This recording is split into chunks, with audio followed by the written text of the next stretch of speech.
Today's episode is brought to you in part by Liquid Death. Murder your thirst with 100% mountain water from the Alps, made by nature, not in a lab. Available both still or sparkling, Liquid Death is infinitely recyclable in tall boy cans, just like beer, and never in plastic. Get a case delivered to your house today at unitedweDrink.com/liquiddeath, and you can get a free koozie pack by using the code FREEKOOZIEAF. That's FREEKOOZIEAF at checkout. Just add any Liquid Death koozie pack to your cart, use the code, buy some water, and get these sweet-ass koozies for free with your thirst-murdering water. From Liquid Death at unitedwedrink.com/liquiddeath. Now enjoy the show. The opinions and statements in this podcast do not represent those of the host's employers, co-workers, family, or imaginary friends. Now enjoy the show. Happy hour? More like amateur hour. Welcome to United We Drink.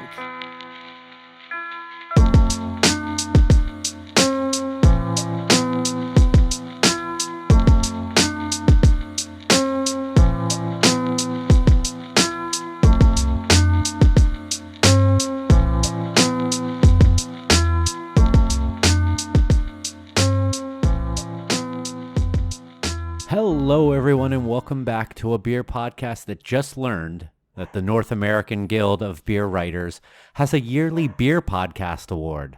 Welcome to United We Drink, right here on unitedwedrink.com, as well as Apple Podcasts, Spotify, Stitcher, Google Podcasts, Amazon Music, and wherever fine podcasts are found. My name is Mikey Revich, and I'm finally recording the show at a desk in my house, not in my kitchen. A house that I bought in January, so things take time. With me, as always, first is a man who I really don't know what to do with when he's not on Twitter. It's Joel Codner. Well, first, let me ask, did we learn of that podcast award because we won it? No. All right, who gives a shit? Yeah. Brian Roth, just give it to us every year. Thanks. Yeah. Shout out to Brian. He's one of the I know the founders or board members of the guild. I don't know if he listens to this. I know he likes you. I think my last calls are at least worthy of some sort of podcast Razzie award. Come on, let's make that happen. Also with us is a man who is way better off not being on Twitter, Kevin Abbott. An honor and a privilege, gentlemen, as always. I do have a question for you. Do you introduce me second every time so you get a good 3 to 4 minutes to talk without me interrupting? Is that a tactical move by you? I'm going to go with yes now. But it's bravo. It is the fact that Bill Parmigiano used to be the second one, and I just filled in the blanks on the script that I have. No, I think seniority. Yeah, no, I'm not upset by it. I do find it very strategic, though. I mean, I'm sitting here chomping at the bit, like I'm like a caged bull getting ready to jump out of the stalls, gates. I don't know what they call them. And you guys are jibber jabbing around, and I'm like, come on, let me in, guys, tag me in.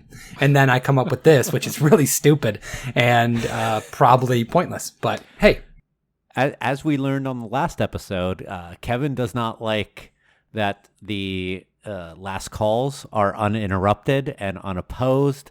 He doesn't like that he can't just jump in on the intros. Kevin is at his heart the interrupting cow.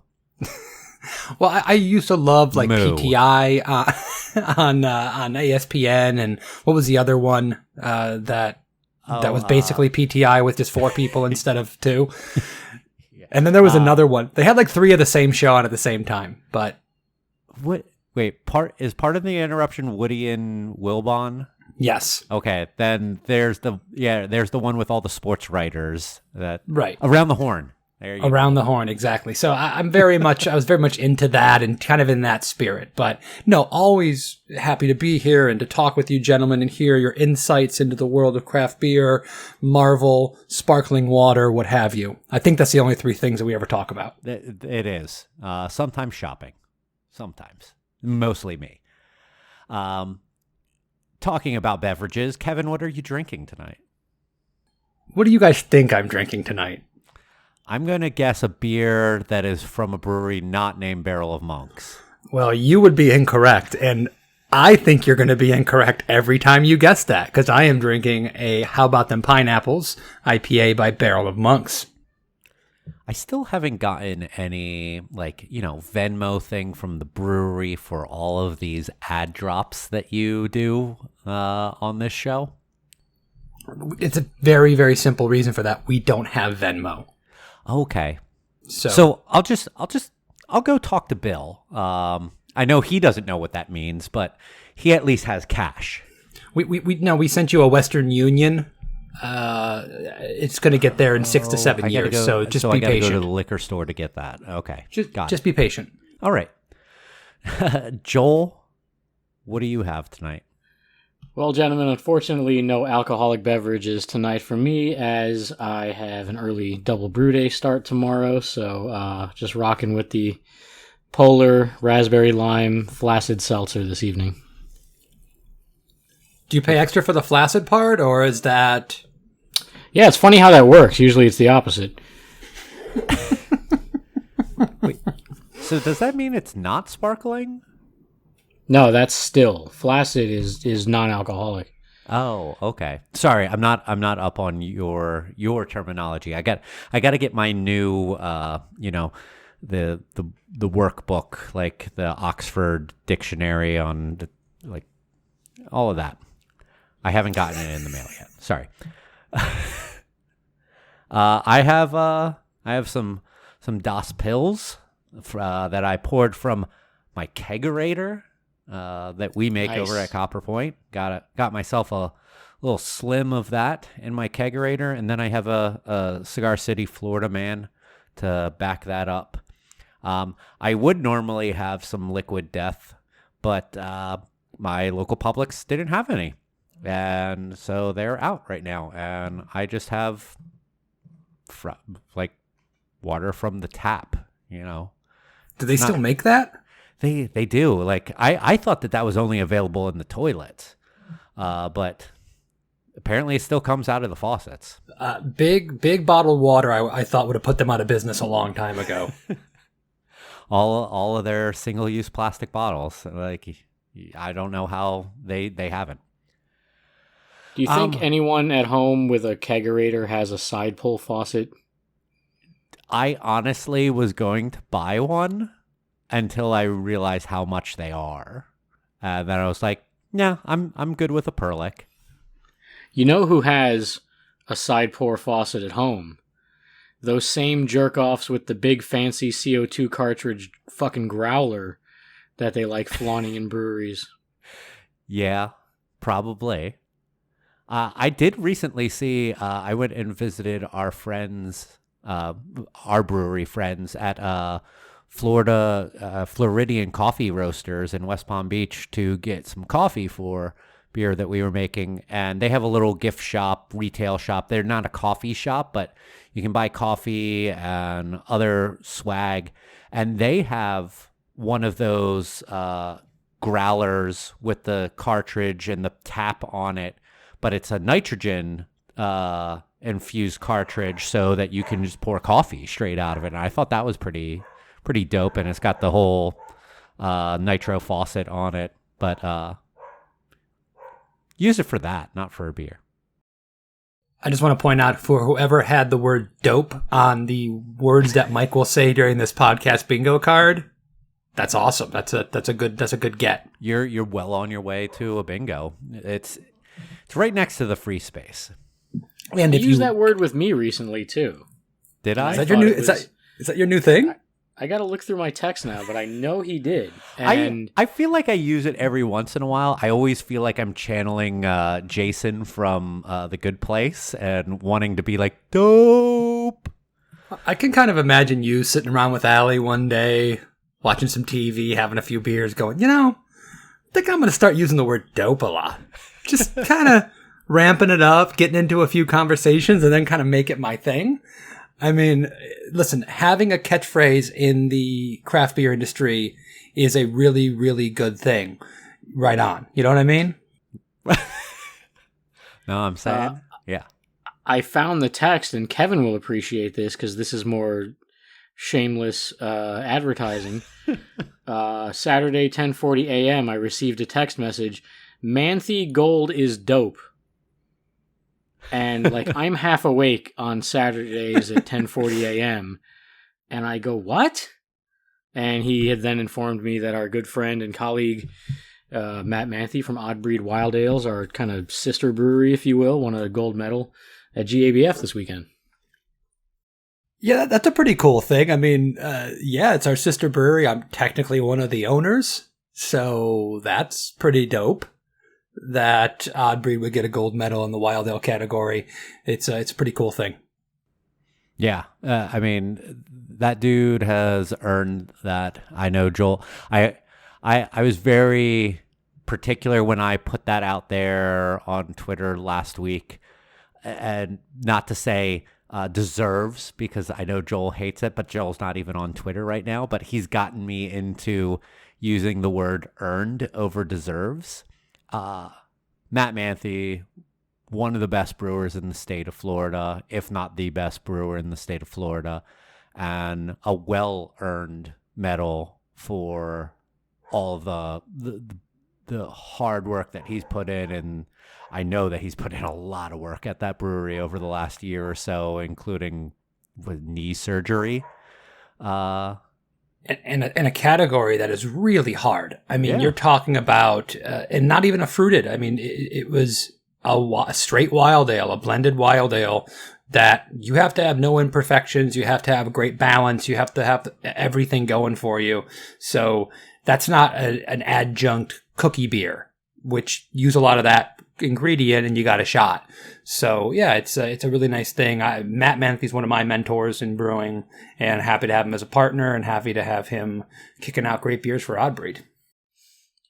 We actually saw him this morning in the brewery. He came to help out with something, and I was busting his balls a little bit about why he's not wearing the medal. I said, you got to flex that, man. You got to flaunt it everywhere you go for at least a couple of weeks. And he just, he kind of got bashful about it. Very humble guy, really awesome dude. And he even dropped a few nuggets of wisdom on us as far as barrel aging techniques and procedures. So, he's a wealth of information, and it's always great to learn from him. Yeah, I was when I saw that, I'm like, wait a minute, I think I have a bottle of that, and I went over to my fridge. I actually have Blend 1, so it's not exactly the one that won the medal, but I mean, it's still so exciting to see someone who I know personally and have known for a while and look up to and respect in this industry, getting recognition for the thing that he is so damn passionate about and so knowledgeable about with the wild ales. And kudos, Matt. Hear, hear. So our original idea for this podcast episode was going to be brewery horror stories. We've done this before as a little segment, and we were going to do like a whole episode dedicated to it. But some shit came up that we felt like puts this on the back burner and deserves a little bit more recognition and time because it's more timely. So I was working in the brewery this is not relevant to you listening there, but I'm telling this story anyway. I was working in the brewery, and my boss comes to me and he tells me some big news in the South Florida beer world. And I'll get to what it is in a second, but I go, who do you hear it from? He goes, well, this person, this person, this person, this person. And he literally just listed off a bunch of people. I'm like, okay, so that's not just hearsay. And the news is that Brown Distributing, a former recipient of Craft Distributor of the Year, something I think that was given out during CBC times before. Located in West Palm Beach. They have a location in Richmond, Virginia as well, but the West Palm division of Brown Distributing has practically sold the business and sold the rights to a ton of breweries, Kevin and Joel's included. And this has just thrown the South Florida beer world, even just Florida beer world, on its head, because this impacts so many brands, local, national, regional.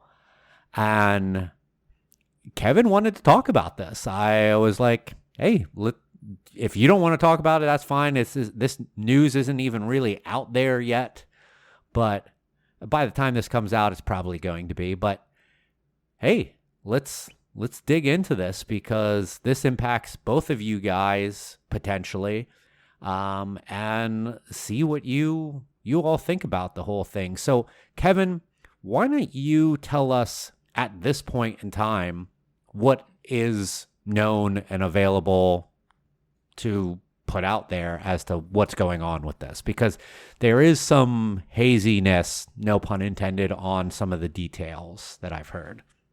Well, some of the details I wouldn't be able to share, but it has been announced to all the employees for Brown Distributing that the company has been sold. There's some internal stuff about how long employees will be on, and I don't want to talk about any of that kind of stuff, because that's just it's not my place to do that. The real interesting thing about this is the idea of being in a brewery that can have your rights sold and really not have a lot of recourse with it. You know, we always have these internal conversations, and I feel like it might be me, because we've been sold like 3 times now, or 4 technically, I guess, if you want to talk about different distributors selling our rights. But it's it's really an interesting situation to be in, because when you're on our side of it, on the industry, we all get together and go, well, what do we do? What do we do? And then we realize, well, nothing. You just go with this brewery that owns your rights, and you really hope that they take care of your brand, respect your products, are interested in growing with you, and see potential in your brand, because there's really not a lot of other options. I mean, honestly, there is the potential to not sign the letter of intent or whatever it's called, and try to negotiate something else and get another distributor involved, but that's really unrealistic in my experience, and I've gone through this now several times. I'm sure there's some people that have been able to pull that off, but it feels a little bit helpless. It's also in some ways sometimes exciting, because you wonder what, in this industry, we do tend to, right or wrong, have a little bit of this grass is always green around the other side, that these guys are doing better things, their margins are better, they've got better incentives, their people are more motivated. We see some of that too. So we're in a wait and see mode, and it just kind of drops a hand grenade into your lap in the middle of your brew. I mean, I was worrying about 2022 forecasting, trying to put together budgets for 2022 as well as brewing calendars, and trying to put together a big seller event. And then all of a sudden, I won't be doing any of that for the next week and a half. I'll be focusing on this, having meetings, taking phone calls, and trying to figure out who the hell's going to sell our beer, which is a pretty damn important thing. You say that, and I had a conversation with a mutual friend who I'm not going to name, because I don't want to. He didn't give me permission to talk about our conversation, but it was someone who is involved in, whose brand is involved in this, and was like, oh, okay, they had a discussion with Brown today, and Brown's was like, so when do you want to set up your ABP? Like, I still have to do an ABP with you? Like, oh, I'm no longer going to be with you soon, and you still want to do this? ABP, annual business planning, is usually to go over your past year and how things went with your distributor, and to plan for the coming year. And for some brands, that is having those meetings with many distributors or one distributor. And but this real, like the hand grenade metaphor, maybe not even a metaphor, is very true.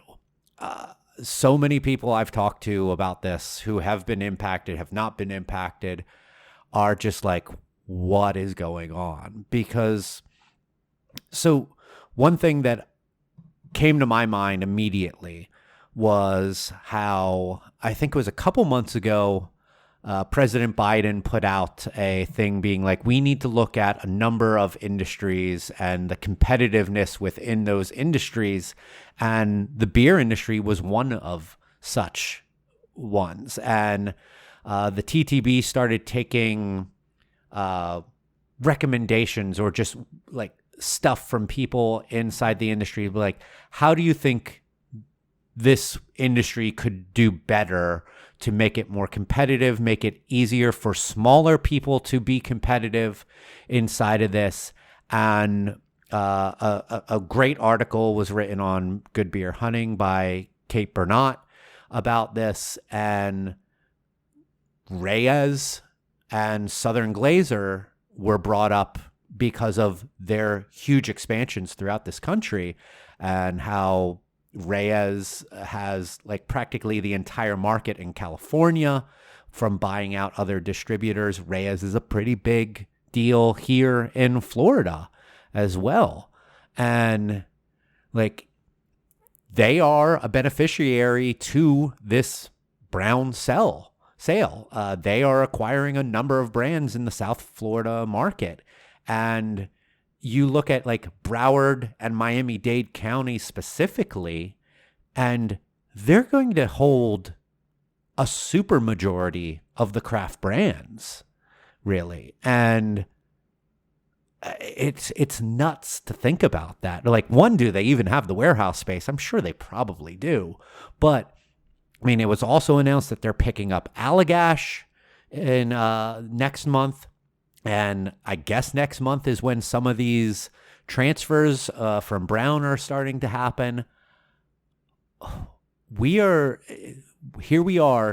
our country, our president saying, let's talk about making things more competitive, and consolidation of brands into singular companies is continuing to happen. Joel, what, like, you're impacted by this as well, and what do you see? What was your first instinct, and what do you see going on? Well, first, let me say that I saw what you did there in the beginning, Mike, as you introduced this segment and said some shit went down. I get your little shit/brown pun. I get it. Don't worry. I caught it. What can Brown do for you? Exactly. Am I allowed to do my Brown distributing roast jokes on this podcast? Oh, I don't even remember those. I do. Anyway.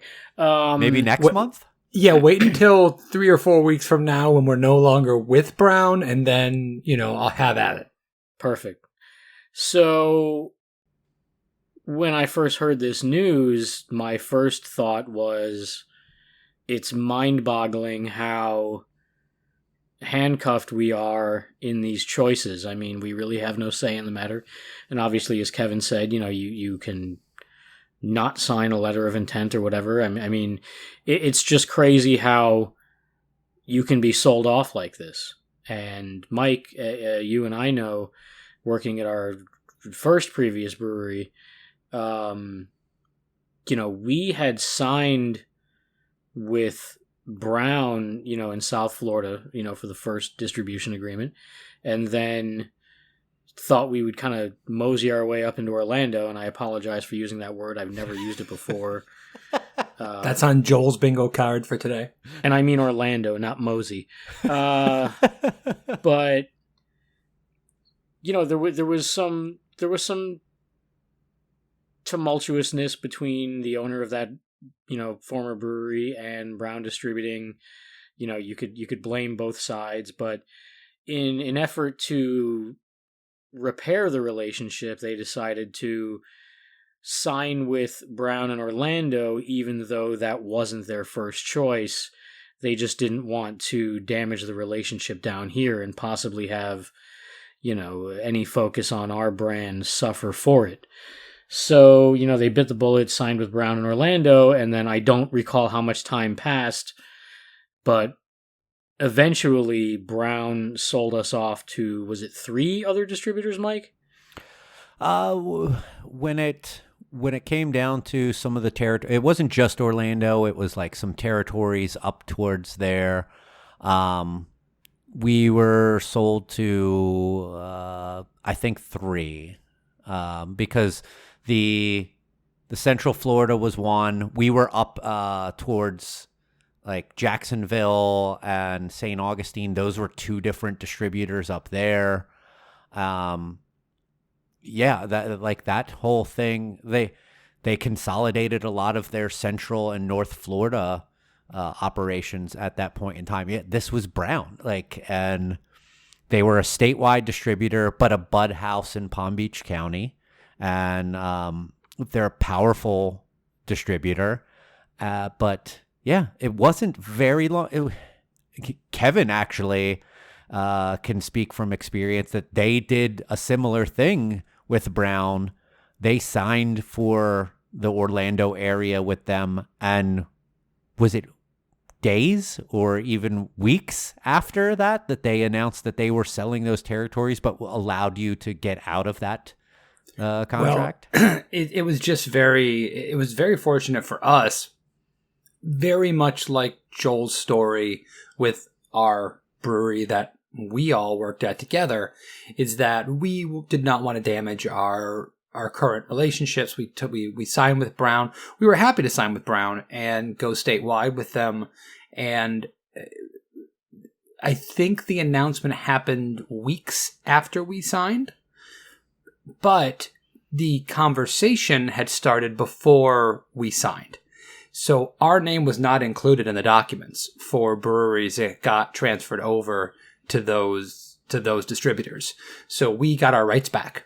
Essentially, our name just wasn't on the contract. So we were free and clear to sign with another distributor, and we signed with Cavalier, and we're still with them today for the vast majority of the northern Florida footprint. But it was definitely in the very same vein of trying to do the right thing with our in-house distributor. Lo and behold, moments later, they get sold. And we were with Brown on the West Coast, in the Tampa area, down through Sarasota and everything. And we got sold when they sold off to all the bud houses over there. So, yeah, I've been involved in a few of these. And I think that's one of the reasons that I am getting a little bit of doom and gloom from some of our compatriots, some of the people that are in our industry that I know. And maybe it's just because I've been through this before that it's like, okay, everyone pump the brakes. This isn't the end of the line. This isn't the end of the road.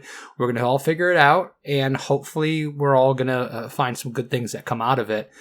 It's just tough when you've been working with the same company. I've worked with Brown Distributing this is the 3rd brewery that I've worked at that has distributed through Brown in this local footprint. It's the only people I've ever known. So there's a comfort level there, the pickups, the people. Even as all the people have changed, there's continuity with that. I love my brand manager. I love a lot of the aspects of that company. And it's scary to think that they're gone and that we have a whole new list of people to get to know. But got to look at it as an opportunity. Yeah, for sure. And it's one of those corny sayings, for every door that closes, another one opens. Down south, like the whole Gold Coast, Reyes conglomerate is a powerful company. Like they have access to so many chains. They have access to so many big companies, stadiums, things like that. And those are all potential opportunities for a lot of brands, especially smaller to mid-size ones like yourselves. And I was just hearing today that like every single one of their salespeople have IRI logins and can check their local IRI data. And like that's incredibly expensive to have a user on IRI, and that a local rep can just be like, hey, the top selling beers in the 5-mile radius from here are this, this, this, and this, based off of IRI scan data. I feel like I'm Phil a little bit right now because this was always his wheelhouse. I'm sorry, Yeah. Bill. I know we don't say his name on here, but like that's his wheelhouse. And like the fact that apparently Gold Coast sales reps all have that at their fingertips on their iPads, they can just pull that up and sorry, dog. They can just Don't say sorry to the dog. The dog's just being Yes. a dog. That's correct. Say sorry to us, Mike. Sorry. I thought he was people calling for us dog. dog, like DAWG. I mean, he already said dope. Trying on a whole new me. I thought it was like, sorry, dog. If he says funky fresh with the mad fresh flavor, then we're gonna have a real conundrum on our hands. I'm all about the hip hop anonymous.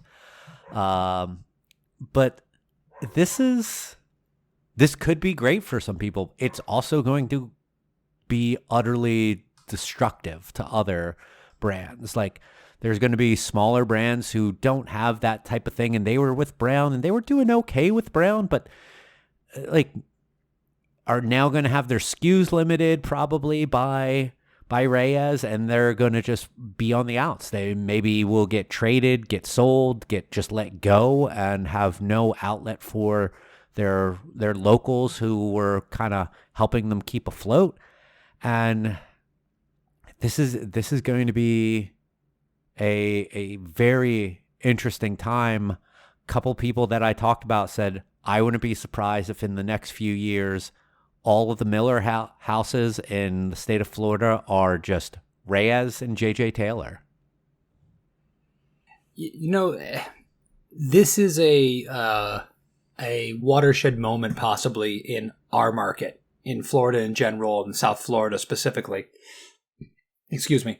But this is already a troubling time in the industry with COVID, with just the saturation of craft breweries all over the place. I think that this might expedite some of the issues that some craft breweries are having, getting the kind of market share that's necessary to do the kind of distribution that's beneficial. Because we all know that if you can have a brew pub and you're controlling all the sales and you're taking care of all that in-house and you got a little kitchen going on and you're in the right neighborhood making great beer, you can be really successful, very profitable, and do the kind of thing you want. And you really got to get to a decent amount of distribution to justify a 20-barrel brew house and a 10,000 square foot warehouse and do all that. And a lot of market forces right now are really stacking up against breweries of that size. And I do think, and I thought it was coming before that, I think it's going to be tough for the next 5 to 10 years with breweries at the barrel of monk size, at the odd breed size. I think we're in a luxury that we're confident, we've been successful, and we're going to be okay and weather all those storms. But I'm worried for other people.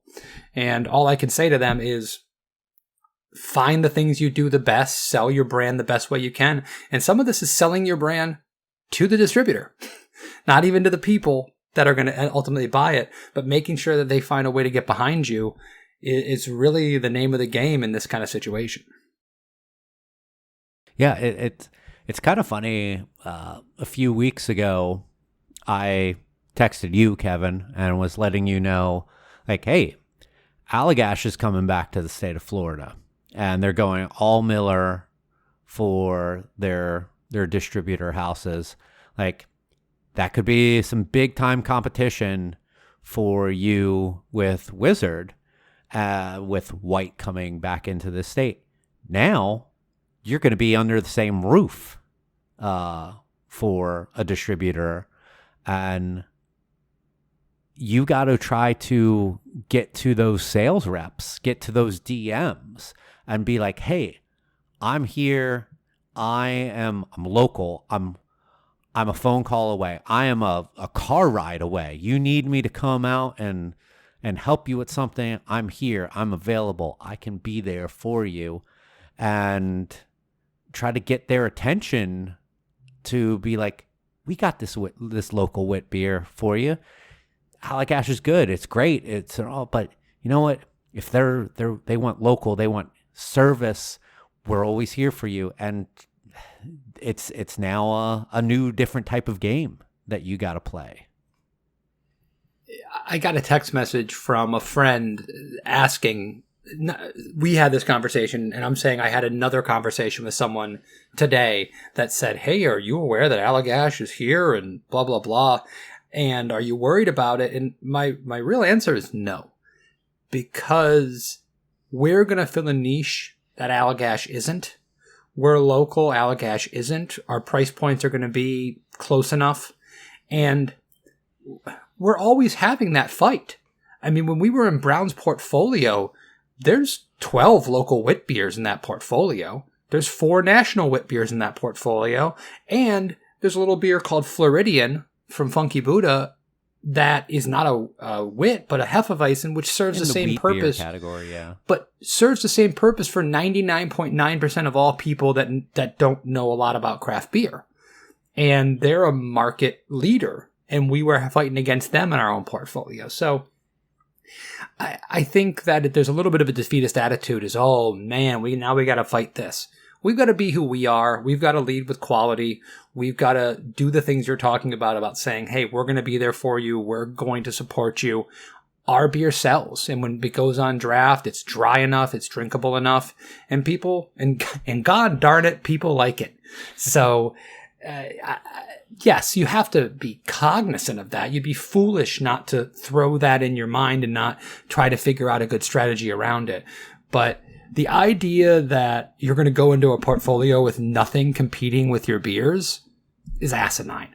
Yeah. Unless you're with the smallest distributor possible. I know people that are saying, oh my God, I'm so lucky. I signed with a wine distributor in Colorado and they have 2 other craft beers in their portfolio. They're going to push me like crazy. Yeah, they're going to push you like crazy to the 4 places they sell beer. Right? So you've got, sometimes it's best to be the smaller fish in the big portfolio if you do the work and you make that happen. And that's got to be the goal of a brewery like Barrel of Monks, like Oddbreed, and hopefully like the other people that come along for this ride. Kevin, I know you said you were concerned about others. I don't know if Mike and I are as concerned, since people on Twitter claim that we don't care about people, but that's another story. But do you think this galvanizes member breweries to push the Florida Brewers Guild to continue pursuing self-distribution? I don't know the answer to that, but I'll say this. Self-distribution for the breweries at our scale, and I'm not talking, the thing is, we've got a pretty big brewery, we sell to a lot of people, but we're not making 20,000 barrels a year, right? We're a relatively small brewery in the grand scheme of things. But even at our scale, self-distribution would not help us in the least. We're not going to rent a box truck or a refrigerated truck and go drive around and pay somebody the money to do that. So the self-distribution model is really great for smaller brew pubs and places like that.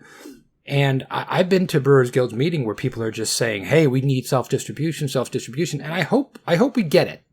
I hope that does spark that, because options are good for everybody. And there may be breweries that need to take a step back and reduce. People don't realize this. Sometimes the win is to reduce production, cut costs, sell to fewer people at better margins, keep your boat afloat, and get ready for the next boom time when you can actually grow and be profitable. Sometimes the best thing is to find investors that give you $5 million and open a giant brewery in the middle of the state. There's a lot of different ways to skin that cat. So I hope that more options become open to people. I've always assumed that at some point it will, but I'm really hoping that at some point we get some kind of reform for the franchise law. Yeah. And because I think that having more control over what happens to your brand is really important to us. It will change the way that we deal with distributors, no doubt. They're certainly going to fight that tooth and nail. It might never happen. And I'm also one of those lunatics who understands the side of the distributor on this completely. I've had conversations with presidents of distributorships, and they've laid out their reason why the franchise law is the greatest thing in the world, and why I might not agree completely. I get where they're coming from. So, yeah.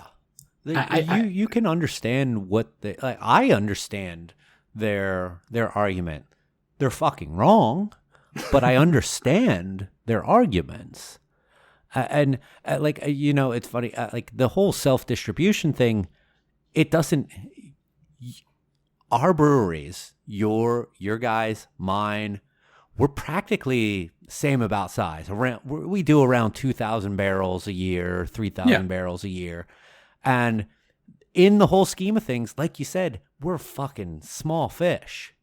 But that's big enough to be like, we can't deal with that without having serious overhead. And something that you almost have to do from the beginning. Like you can't do it at this point. Also because I feel like people who are in contracts, you gotta stay with those. Like no one's going to get out of a distribution contract if self-distribution becomes legal tomorrow. You're going to be held to that. I do absolutely agree with the franchise law needs to be reformed.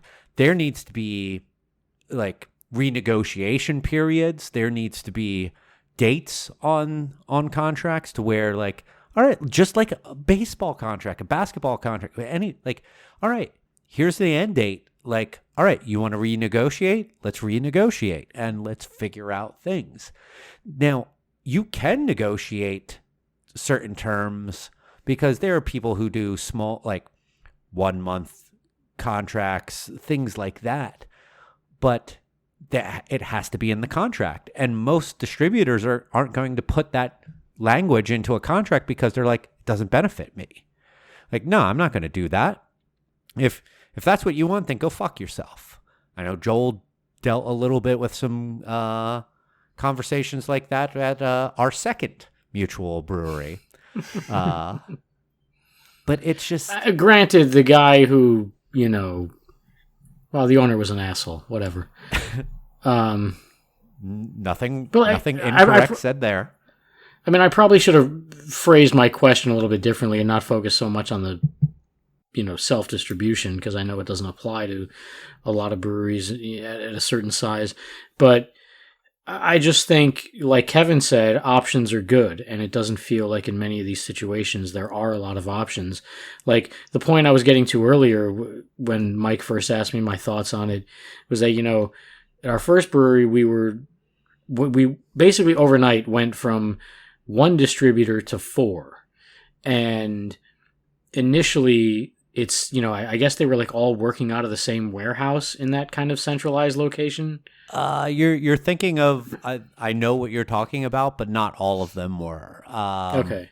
But it was just, a logistical nightmare, trying to get them all to pick up at the same time or put in an order, so, and this was small potatoes for the brewery. I mean, our main focus was down here, but obviously wanting to grow in other areas and going from 1 distributor to 4 overnight was a fucking major headache. So I just feel like there isn't a lot of freedom in this involved. And I agree with Mike about, having these options and everything in the contracts. I mean, I will say that breweries who don't date their beer probably aren't looking for dates on contracts.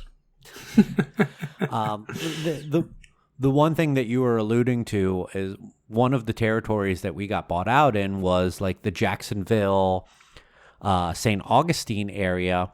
We went from being with Brown to being with 2 different Anheuser-Busch houses there. And they had a kind of shared distribution point to where like we could ship the beer to 1 warehouse and they would then divvy it up to those distributors. And there was actually 1 other distributor over in Tallahassee that shared that same distribution point. And even though we weren't distributing in Tallahassee, we signed up with them just to make it easier to send some beer up there. The distributor in Tallahassee was fucking awesome. They were really communicative, and they were excited about us joining them. They weren't part of that deal, but it was like, yeah, we want to have you, where the others were like, could you send us like 5 slims of this? Like, no, that's not even a pallet. Can you fill a pallet? No, we're not even going to take anything that, like, and that was when they replied to emails. But there was a whole lot of convenience, and we were spoiled by that, by having this, because tons of these other breweries, like, they're like, I'm sure there's someone listening who's like, you're so fucking spoiled that you had a one big statewide distributor who would pick up from you, take it to a centralized warehouse, and send it all over that gigantic state that you live in. And yeah, we were, but we were new to this whole game, and it was like, oh yeah, this is great. But Kevin's shaking his head. Go ahead. No, but Mike, what you're missing in that is that you didn't sign up for the other part of it. Yeah. Right? We might have been quote unquote spoiled, but you signed the contracts. You signed for the reasons that you signed them.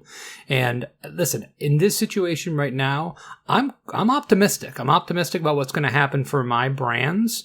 And I'm just working hard and trying to make sure that our people are taken care of and that we can sell some beer. I don't want to just be an apologist on the other side and say, oh, everything always turns out great. It doesn't. The sale on the West Coast for us, we got sold to a handful of distributors. 1 or 2 of them turned out to be good partners of ours. The other ones have been terrible partners for us. Our sales in that area have gone from small but helpful to nothing. To absolutely nothing. And we absolutely would not have signed with that distributor had we had our chance. Absolutely not. And some of those have consolidated too. Yeah, and if we had our rights, we would not do that. We would be selling more beer and making our brewery more healthy. There is absolutely no doubt. People are going to get screwed in this situation. So I've been on the other side. I felt it. I felt the loss of revenue, the loss of power, of ability, of the diversification of having to now said, I had 7 new distributors, 7 overnight. And that was, the logistics was a nightmare, with only 2 of them willing to come and pick up beer from us. Right? So, there's tough times ahead for everybody. And yes, I would love to see some things that would come through and help breweries out with things like this. We do distribution in several states, many of which have no franchise law in this way. We don't have contracts with them that say that we can't sell to other distributors. They're not exclusive. And those people are doing okay. So I think things can be okay for everybody. Everyone can work out as this progresses more. I think it's 5 to 10 years away, and I think there's tons of concessions, because on the distributor side, I wouldn't give up a thing if I were them. If I were the distributor, I would not give up a thing. I would work within the constructs of what I had, and if I was in charge, I'd try to do the best job for my brands that I possibly could and make it a great partnership. And there are some distributors that do exactly that. But it's going to be fighting tooth and nail to get any more control, power, sign a 7-year contract, be able to re-up, be able to buy yourself out for only 6 months worth of sales instead of 3 years worth of sales. All those things being able to be negotiated more realistically, I think would be a better thing for our industry at whole. But I don't know the answer to that, and I certainly can't push for that. Yeah, and I'm sure this could be a really interesting conversation with someone in a distributor who's been there for a while, because we could hear that side of the story from them probably. We talked about, just briefly, we understand their side of the story. I said that they're wrong. I'm not going to push that on you guys, but it would be interesting to hear that other side, because we've heard it from our brand managers, from our DMs, from like plenty of upper management people at these distributors, mostly Brown. Because, yeah, Kevin, you've dealt with Brown at 3 different breweries. Joel is on his second one. I've dealt with them at 1 brewery. I'm not even in part of this whole thing going on right now. Wait, Joel, you're 3? My brief stint at the previous brewery had a distributor. Are you just talking about brewery sales? He's talking about Brown Distributing. But it was. This is like, for people in South Florida, this is a big deal, and I know that the typical consumer is not going to give a flying fuck about this, but I feel like this is a podcast that caters more to people in the industry, and than not. But who knows? I might be wrong, but I feel like most of the people I communicate with on Twitter and Instagram and all of that are people who are in this industry. But one great thing, Mike, is it's always good to narrow your audience down to a selected few. It's really good for monetization in the future. But, you know, like I wish that there were more consumers who cared about things like this. I didn't hear what you said, Joel. Joel said Belgian beer.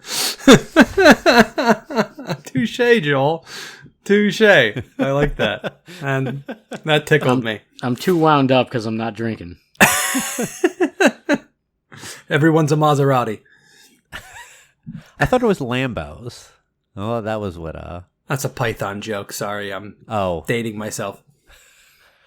Oh, jokes getting dated. I could go on about that for a while. But so yeah, these are repercussions that are going to be felt in this industry for a while. We still don't even know really what is going on in the home market, in the Palm Beach County market with Brown, at least from stuff that I heard today. I've heard like, oh, this is who's taking it. And then I heard today, like, no, like they are even saying like, this isn't good. Like, there's some he said, she said still going on that I'm not going to drop, but like, there's still a lot of fallout from this. And we might talk about this more on a future episode because this does impact you guys. And who knows, maybe it's something that needs to be talked about more. It's an evolving story, as they say, Mike. Yeah. Joel, is there anything in kind of like wrapping some of this up that you want to say as a last word to that? No, I mean, I think I share Kevin's sentiments about it. I think that it is an opportunity and could very well be a blessing in disguise for us. So, you know, we just have to see how it plays out. What about you, Kev? Yeah, I think I've spoke to a lot of my feelings about this in general, and I've had a lot of experience with this, so I just come at it from a different perspective, I think, than most. And yeah, I got to look at this as an exciting time and a chance to get new contacts, new people to talk to. You know, if I had a recommendation for anyone going through this, either right now in our home state or in the future all over the country, it's no good decisions ever made in haste, with anger, with frustration. Take a breath, think about what your options are or are not, and make the best decision you possibly can. And listen, this affects real people, real lives. There are people at Brown Distributing right now who are going to be out of work. Friends of ours, people we've known for years, people we respect, and people that have families to feed. That's real stuff, right? If a brewery goes out of business because another brewery or another distributor doesn't see their brand as valuable and they lose sales, that's really an important thing. So I'm not trying to trivialize it, but the best you can do is roll with those punches, take a breath, and make the best decision that you think you can make, and then try to work through it as hard as you can. Well said. All right, so let's wrap that up there. Let's head into some last calls. Kevin's least favorite part of the show, besides the introductions, to where he can't interrupt people. He can't retort them. He can't come back at them for anything. This is the part of the show where we give each other unspecified amount of time to be able to say whatever we want, positive, negative, just rant, plug something, whatever. And that's that. I'm going to start things off here. Normally I give one of you the chance, but I just want to, this is going to sound a little late, but I just finally watched the documentary Screwball on Netflix, which is about the whole steroid biogenesis thing in baseball that was done by Billy Corbin. And I thought it was a fantastic documentary. Like a lot of the stuff I knew, but I also just liked the way that they put the whole documentary together. They used a lot of redone things with kids portraying a lot of the people in question in it. And just actually, I did learn some stuff about A-Rod, and he's a fucking shitty person. And like, it's a fun documentary if you like baseball. If you want to know anything about the whole steroid scandal, like, I thought that it was really fun and really interesting. It's like an hour and 45 minutes. So I definitely recommend watching that. It's on Netflix, so go do that. Go watch that. Kevin.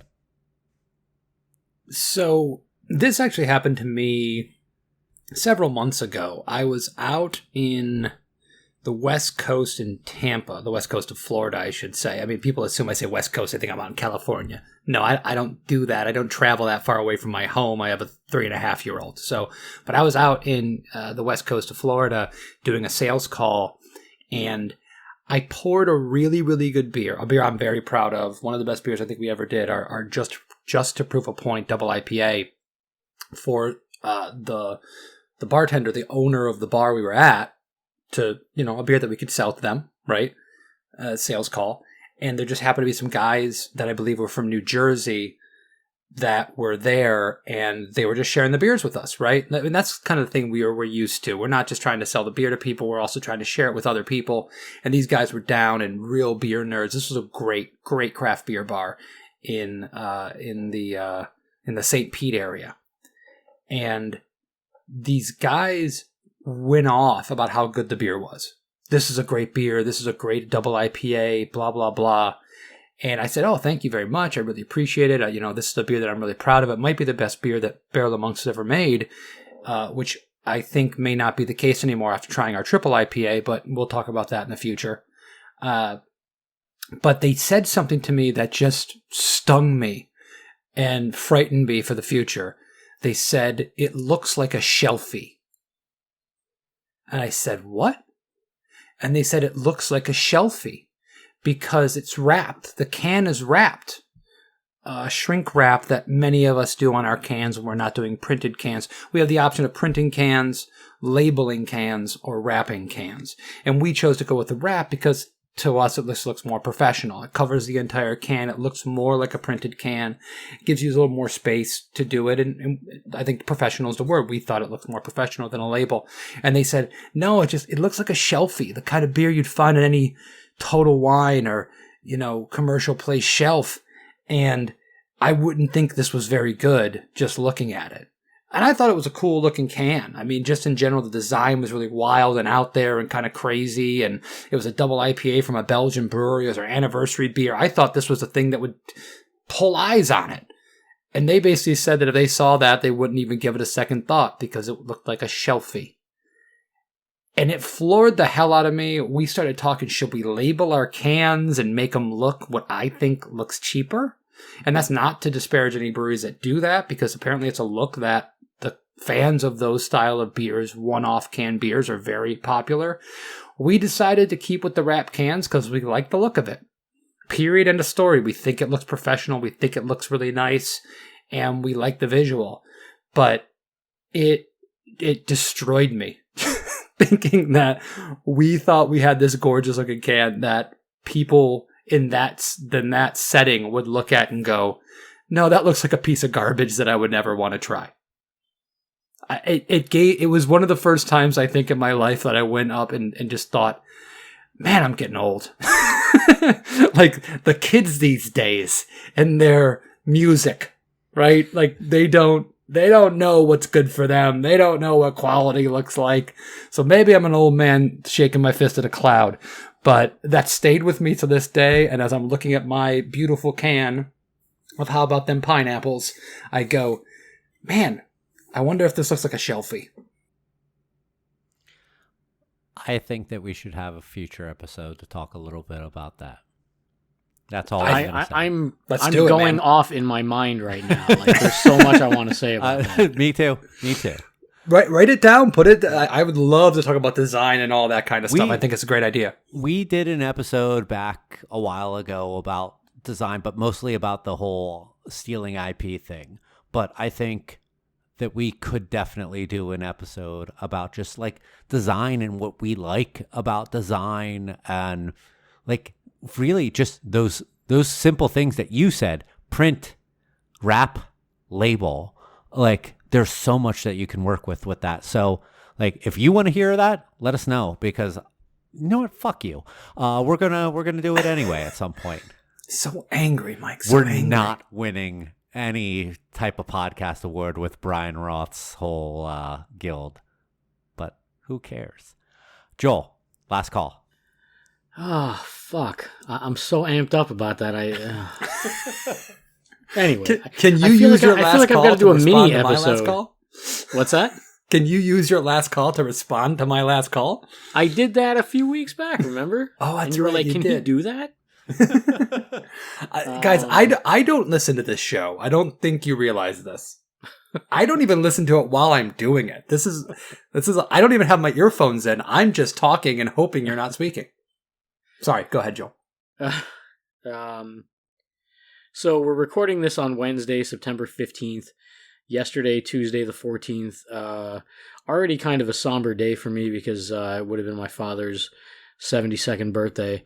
But an additional loss yesterday, we lost the great and legendary comedian Norm Macdonald. Very, very shocking and upsetting to me. Much like Chadwick Boseman, who we lost last year, he was dealing with a cancer diagnosis for quite some time and didn't really tell anyone. It was very unexpected, and, you know, I rarely care about celebrity deaths, and in some cases I applaud them. But you know, Norm, you know, David Spade had tweeted something about, like, you know, one of the last guys to truly not give a fuck. And that's how I felt about him. And I have been watching so many Norm clips on YouTube lately. I mean, there are times where I'll just put on some compilation and fall asleep to it. I have been watching Norm clips for like months now. I've just been addicted to them. So for this to happen now is just such a kick in the balls. And you know, I was thinking recently about who I would have on my comedian Mount Rushmore, and he's definitely one of them. And just so unique, so different than everybody else, didn't seem to pull from anyone else's style. I mean, he was just completely his own.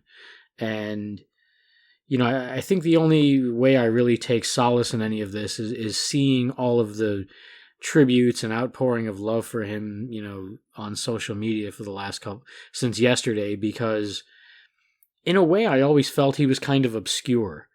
Like, I remember seeing Dirty Work in theaters multiple times. I think I was 19 when it came out. And it was like one of the funniest things I had ever seen. And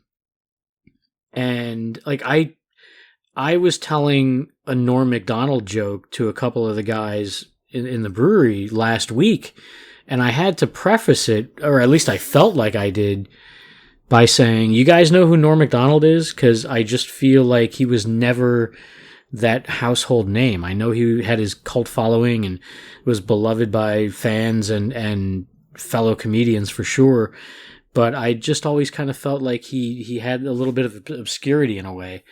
And to see so many people expressing their love and I mean, I rewatched clips of him from like 1997. And when I'm watching them, I feel like I'm the only one who has watched this video thousands of times. And that's me on the YouTube counter just racking up more hits. You know what I mean? Because like I rewatch these moments from, TV from years ago, and I still love them and laugh just as hard so much. And so it felt really good to know that I wasn't alone in that. I mean, I didn't think I was the only fan, of course, but I didn't really know how beloved he was to so many until yesterday. And it's unfortunate to find out this way, but just a real fucking bummer. And it always hurts losing someone who is not afraid to say what they say, whether it's Christopher Hitchens, Anthony Bourdain, or Norm Macdonald. I feel like every time we lose one like this, the world genuinely gets worse.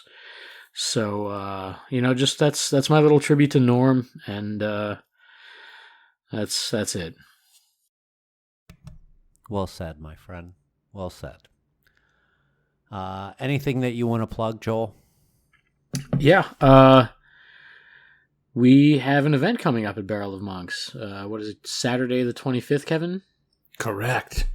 We are dropping 3 beers. One of them is an annual release, Witty and Pink coming back, which is our Wizard Wit beer with hibiscus and raspberry. We also have the triple IPA Kevin mentioned, Infinite Enigma, which I think is fucking incredible. I mean, so good. Really mind-blowing from, 9.8, 10%, no bitterness whatsoever, seemingly. Just drinks so fucking smooth. I had 2 of them off the Bright Tank the other day, and it sneaks up on you and just kicks you right in the ass. You detect no alcohol whatsoever. It drinks just like any regular IPA, but so flavorful, really awesome. Ralph knocked it out of the park on this one again. And we have Sweet and Salty, our salted maple stout, which is really exciting. I've given a few regulars and some friends little samples of it, and they're just like, holy fuck. One of them said it was just like French toast. So, really excited about this release. I think it's going to be a big hit. Watch our social media for all the event details. I know which are coming out. We're canning it this coming Monday, which would have already passed. But this podcast will drop before the release. So come to Barrel of Monks Saturday the 25th. And get some awesome beers. Kevin, you want to add on to that? So I don't know if you guys know, but we're doing a special event on Saturday the 25th at Barrel of Monks. We're going to be releasing 3 beers. This is also, guys, just so you know, a kickoff event to Breast Cancer Awareness Month. Witty and Pink, we do every year. The proceeds go to Making Strides Against Breast Cancer, who's been our partner for the last 3 years. We're going to have a CrossFit event. We're going to have a company called Chesty, which does a lot of CrossFit kind of apparel, do a pop-up shop, and I'm really excited about it. I love when this beer comes back. 2 of our partners are radiologists, so they're very involved in the breast cancer community, and it's something that's kind of near and dear to our hearts. Also, I just want to let you guys know, because I know, Mike, you usually ask, where can we follow you? I'm sad to say that my doctor has recommended that nobody follow me because I have what has been diagnosed as spastic elbows. It causes my arms to jut out violently behind me on a regular basis. And in order not to maim or hurt anybody, I can't recommend anyone follow me at all. And it's actually really tough for me. I'm not legally allowed to walk downtown in any major metropolitan area, so it's been tough on me. But it's something that I felt like I had to share. Oh, that's a shame for Miami that you don't get to go into their metropolitan area. Can't do it. I also can't get haircuts because, the barber behind you. Conga lines, no go. That's dangerous to you. They can stab you with many, many sharp things. Yeah, conga lines are a no-go too. Massages. They're a no-go thing for any point. It's tough life. I do want to see you at a big box retailer on Black Friday, though. Well, we can make that happen, Joel. Just for your own personal amusement. Target. Throw them bows. As long as it's not part of a major metropolitan area, I cannot be held accountable legally. Boca Raton's not a major metropolitan area. West Boca, fair game. It's a major metrosexual area. All right. You can follow me at Mike Loves Beer on Twitter and Instagram. You can follow my brewery, Copper Point Brewing Company. We're on all of those. Our handles don't match up, so I'm not going to go through all of that, but just Google it. It's there. You can follow the show at United We Drink on Twitter, at United We Drink Pod on Instagram, and we're also on all of those major podcast apps such as Apple Podcasts, Spotify, Stitcher, Google Podcasts, Apple Music. I said that. Whatever. All of those places. You can support the show financially by visiting any of our sponsors or affiliates on our website. If you go to unitedwedrink.com/sponsors, you go to any of those links, buy stuff, and they help support this show. Make it to where all of these guys don't have to pay hosting fees every month. Sometimes we get free months. We never get free money. But hey, if you want to help the show, that's one way. Another way, go to unitedwedrink.com/store and buy a shirt, button, sticker, tote, coffee mug. There's tons of different options on our web store that you can buy stuff, and all of that goes towards helping the show financially as well. Other than that, we will be back here in a couple weeks to talk about who knows fucking what. Well, you know what? I'll just say brewery horror stories again. We'll just keep on going with that as the catch-all, and maybe you'll get it at some point. I actually did get some submissions to that, so we should do that at some point, but we should also do Kevin's gateway to craft beer that I know that Joel, Phil, and I did at one point. That would be a fun little thing. We have stuff that we can do, people we could talk to. I know, whatever. Thank you, everyone, once again for joining us. Be safe out there. Wash your hands. Wear a mask. Get fucking vaccinated. Please fucking get vaccinated. And hopefully we can all hang out in bars and brewery tap rooms and be somewhat fucking normal again. Other than that, cheers. Cheers.